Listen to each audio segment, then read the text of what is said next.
no doubt. So let's keep taking a little look here as we talk about the state of Canada right now. And one of our concerns is the amount of growing debt. And the reason why we're just talking about this is we need to talk about, hey, are our Canadians able to go out and buy and sell houses and make the moves that they want to make for their family? And I think the growing debt and the obviously the interest rates are some of the biggest concerns that we have that we're looking at beyond consumer confidence, because really that I mean, the debt that you're sitting in won't make people feel great about making those decisions. But when we take a look at getting our sales volume back into it, I think the biggest impact here has been the uncertainty. Has been people wondering, what does this all mean still? Maybe it's not the right time for me. As well, is this slide in pricing going to continue to happen? I will say that coming out of January at our million 41, we're hovering right back kind of where we were. We're at a mill 39 in terms of average price in comparison to where we started the year. So that part's is what it is. But when we look at what we've wiped out from the start, like from looking at May, I think this is where people have some of that concern. If I buy it today, I don't want it to be worth less tomorrow. Right. And so that coupled in with our Canadian debt conversation, we're just trying to get a sense of where the public is in terms of making these decisions. So Matt, why don't you talk to me a little bit more about the debt and specifically, well, I'm just going to throw it to you because I want you to be able to explain this clearly. And who are we talking to when we're sharing this information?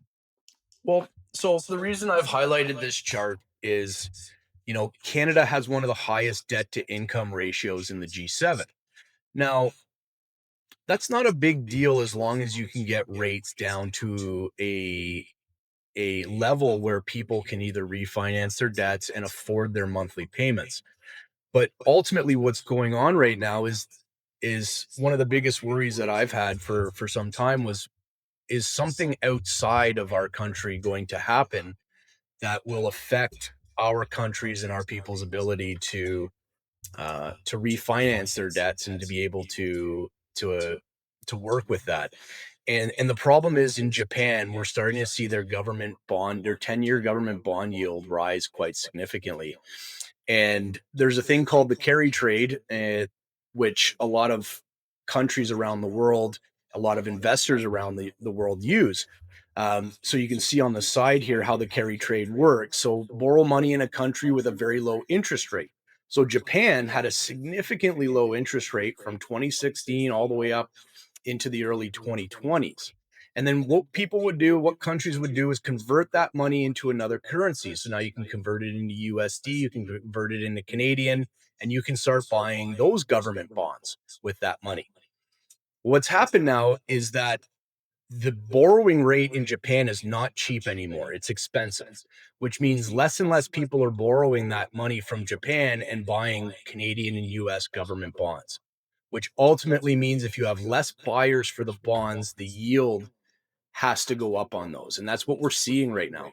We're seeing the 5 year, the 10 year, the 20 year in Canada. We're seeing those yields start to go. And we look at the next chart here, we can see that the blue line is uh, the central bank interest rate, your variable rate interest rate. It's come down quite significantly, but the 5 year fixed rate, which is tied to the bond market, is going sideways. And this has a lot to do with the fact that the carry trade in Japan at the moment is off the table. So you've got less countries, individuals out there buying those bonds. Um, and that's a huge headwind because a lot of people in Canada don't trust the variable rate. They don't want to lock into something where their payment could significantly go fluctuate. They want something a little more certain, which is why a 5 year is for the most part a little more favorable. Um, and if that's the case, then we're potentially, if we go to the next chart, we can see that the long end of the yield curve is going higher. So the blue line is where bonds were last year. This is so your 1 year all the way up to your 30 years. This is what the prices that were being paid. And the black line is this year. And we can see that the black line on the long end of the curve has gone above the blue line, which is telling me that the market expects that government spending is potentially going to be inflationary, and that the carry trade in Japan is going to potentially keep rates higher for longer. And we might be in a situation right now where the fixed rates are at their lowest that they're going to be, unless something breaks in the economy, unless something breaks in the world where interest rates have to are cut drastically, the bond market goes out and says inflation's done. We're worried about deflation, which is far more scarier than inflation. Then we could see that.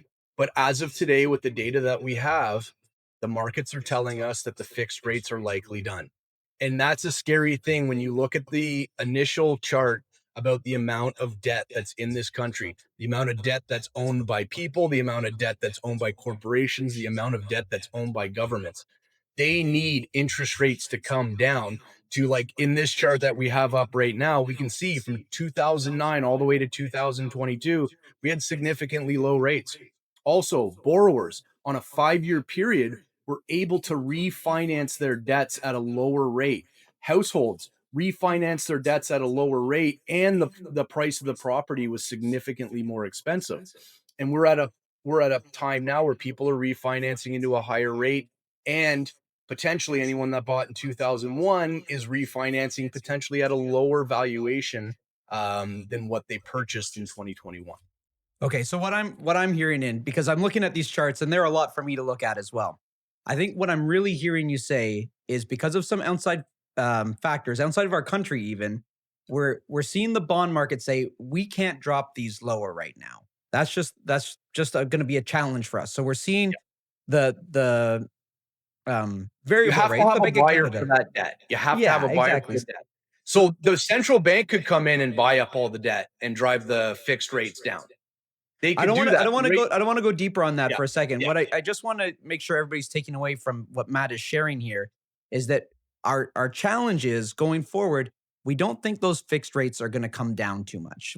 At least right now, what Matt's saying, he's seen indicators that that bond market doesn't want to move too much. It's gone sideways. Meanwhile, we've seen the Bank of Canada keep cutting. They're worried about that added spending from the government then being an inflationary problem. But our homeowners like the fixed rate mortgages. They like the security. I like knowing what my payment's going to be.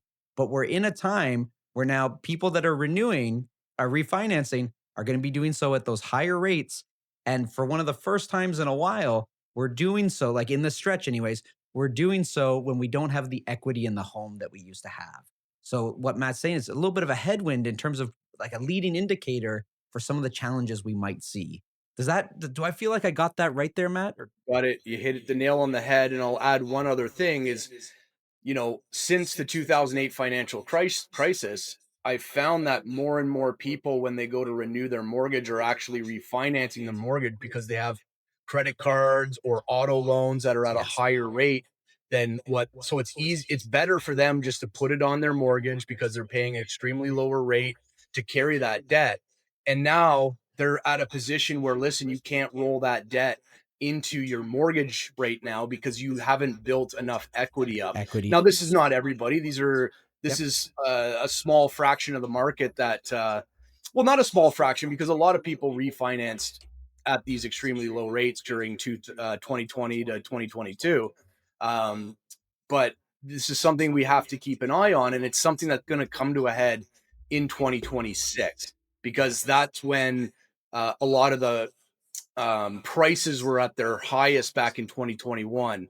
So now they're refinancing or if they have to refinance at today's prices, which are a little bit lower. So it's going to be harder for them to roll that $2.6 trillion onto, yeah. if that makes When sense. when we had Nicole Ferrugia, one of our mortgage brokers, on a few months ago, that was one of the things she shared with us. She's seen on average about 70,000 being refinanced, being added on to that mortgage because of other debt.